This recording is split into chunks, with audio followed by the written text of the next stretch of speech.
ఒకసారి నేను వాక్యం చెప్పి ఒక సభలో అలా వెళ్ళిపోతుంటే ఒక 60 సంవత్సరాల వయసు ఓ తల్లి, బాబు ఎంత ఘోర పాపినైనా ప్రభు క్షమిస్తాడా అని అడిగింది. అవునమ్మా, ఆయన క్షమించలేని పాపం అంటూ లేదు, క్షమిస్తాడు. పాపిని క్షమిస్తాడేమో కానీ అయ్యా నేను ఒక రాక్షసుడయ్యా, నేను కానుపులు చేస్తుంటాను.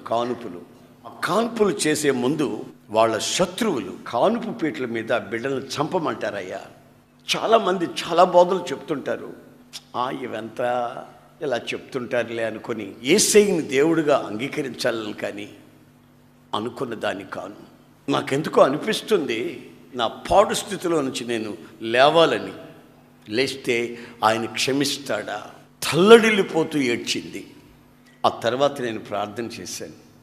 ప్రార్థన చేసిన తర్వాత ఆమెలో ఒక నెమ్మది కలిగింది.